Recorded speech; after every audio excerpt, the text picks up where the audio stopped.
1953년 지질학자들이 사하라 사막에서 석유를 찾고 있었는데 그보다 더 귀중한 보물을 이 세계 최대 사막에서 발견하게 됩니다.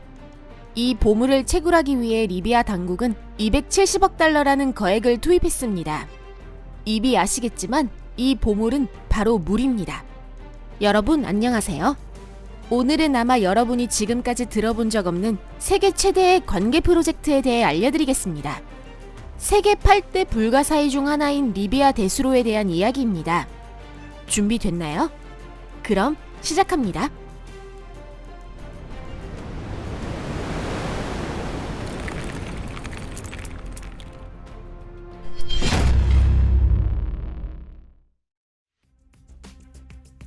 사막의 물은 어디서 왔나?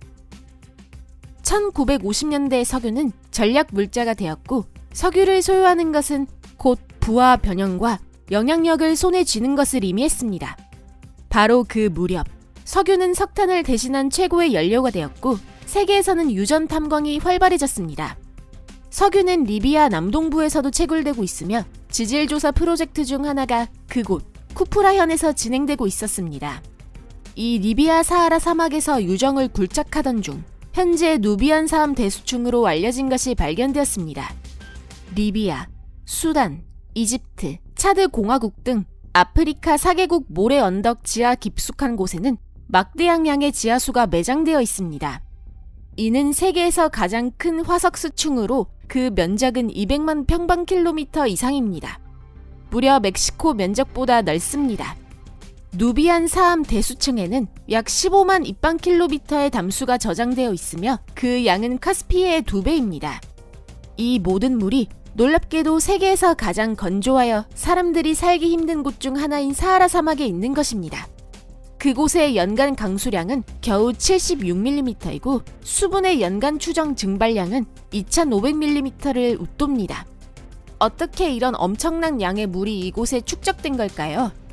이 물은 만년에서 100만 년 전 사이 사암을 통해 스며들었습니다.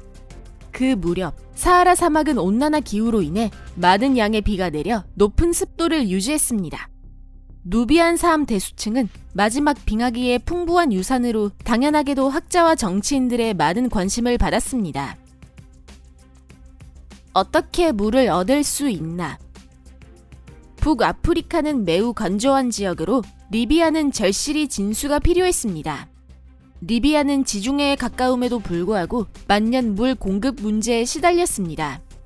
해수 담수화는 매우 비용이 많이 드는 과정이었고 지하 우물에서 채수하는 방법에는 또 다른 문제가 있었습니다. 바다 근처로 가면 지하층에는 있는 담수가 소금물로, 즉 음용에 적합하지 않는 물로 바뀐다는 점입니다. 그리고 물을 많이 퍼올릴수록 수온의 열화가 빨라져서 비옥했던 땅의 염분이 높아졌습니다. 이 사태를 어떻게든 해결할 수밖에 없었습니다. 화석수의 매장량이 알려졌을 때 리비아 정부는 사막을 꽃밭으로 뒤바꿀 계획을 세우고 남부에 새로운 마을과 도시를 건설할 예정이었습니다. 이를 위해서는 수십만 명이 이주해야 했고 나아가 물류와 건설을 위한 막대한 비용이 필요했습니다. 이에 1980년대 계획이 변경되면서 당국은 물을 남에서 북으로, 즉 리비아 대도시가 있는 곳으로 이동시키기로 했습니다. 이렇게 해서 당겨서 안 되면 밀어라 라는 원칙을 따른 거죠. 대규모 파이프라인 건설은 야심찬 프로젝트였고 모든 계산이 이 프로젝트의 유용성을 뒷받침해주고 있었습니다. 파이프를 통한 지하수 공급이 리비아에는 가장 저렴한 급수 방법이었습니다. 인공 하천을 사용하면 1디나르에 9 입방미터의 물을 보낼 수 있었지만 같은 금액의 돈으로 담수화를 했다면 얻을 수 있는 물은 겨우 0.79 입방미터 뿐이었을 것이고 배를 썼다 해도 1.05 입방미터의 물밖에 운반하지 못했을 것입니다. 무엇을 선택해야 하는지는 확실했기에 그런 결정이 내려진 것입니다. 물론 리비아의 지하수는 재생 불가능한 자원이지만 현지 분석가들은 지하에 매장된 물의 비축량은 수천 년분은 있을 거라 생각하고 있습니다. 만약 그렇다면 지출된 돈은 낭비가 아니게 되는 셈입니다. 거액을 들인 거대 프로젝트. 1984년에 첫 샤벨카가 리비아 사막에 도착했습니다.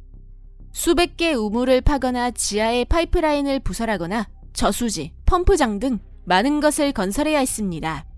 물론 리비아인들이 그런 모든 일을 해내는 것은 불가능했기 때문에 한국, 이탈리아, 독일, 호주 등에서 온 도급업자들이 함께 작업을 했습니다. 프로젝트는 5단계로 나뉘었습니다.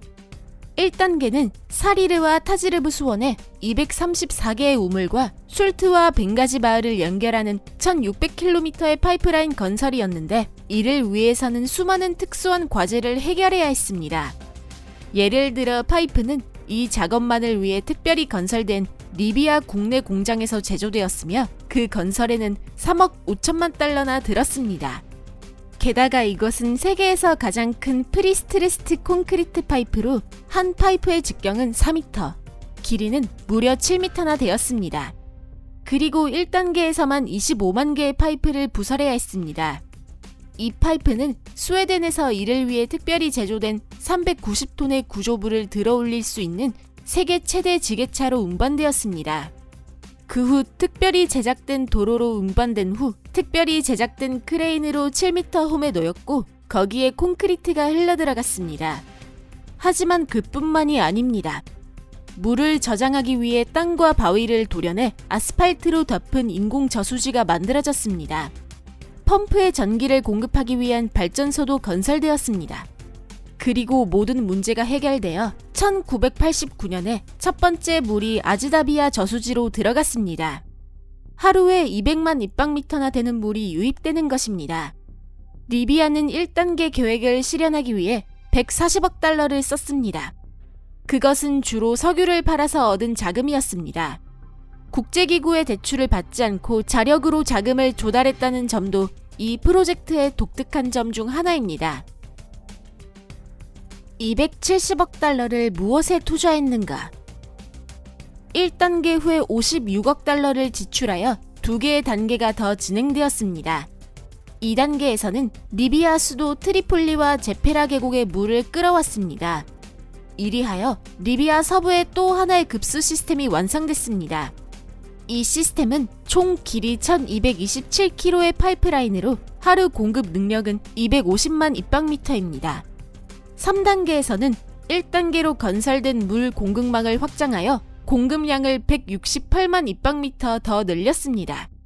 추가로 75억 달러가 4, 5단계 계획에 투자되었지만 내전 때문에 프로젝트는 마무리되지 못했습니다.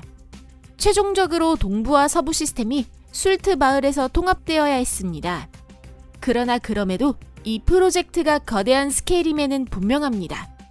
부설된 파이프라인의 전체 길이는 5,700km를 넘으며 이는 런던에서 뉴욕까지의 거리보다 깁니다.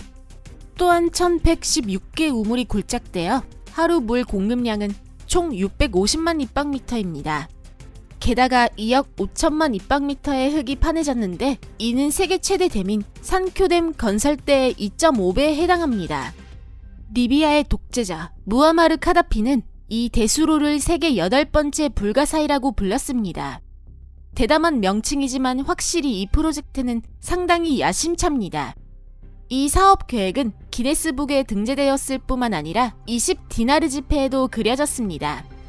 독재자 카다피의 인물상으로 인해 서방 언론에서는 대수로에 대한 내용이 자주 거론되진 않은데 이것만큼은 칭찬받을 만한 프로젝트가 아닐까요? 급수가 개시되고 1300평방킬로미터라고 하는 광대한 지역에 관계를 할 수 있게 되며 자국 농산물 생산을 촉진할 수 있게 되었습니다. 사막 녹화에는 물뿐만 아니라 상식을 뛰어넘는 해결책도 필요했습니다. 예를 들어 1980년대 후반의 리비아 정부는 5만 그루의 플라스틱 나무를 10억 달러에 구입했습니다. 이것은 단순한 장식이 아니라 스페인 발명가 안토니오 이바네스 데 알바가 만들어낸 기후를 바꾸기 위한 기구입니다. 이 나무는 야간에 수분을 흡수하고 낮에 그것을 방출함으로써 기온을 낮춰줍니다. 이 야자수는 서부어현에 설치되었고 그 1년 후에는 변화된 기후에 적합한 진짜 과일을 그 자리에 심을 수 있었습니다. 대단한 일 아닌가요? 그럼 오늘 영상은 여기까지입니다. 여러분 끝까지 시청해주셔서 감사합니다. 이 영상이 마음에 드셨다면 좋겠습니다. 여러분은 이런 대규모 녹화가 자연에 이롭다고 생각하시나요? 의견을 댓글로 알려주세요.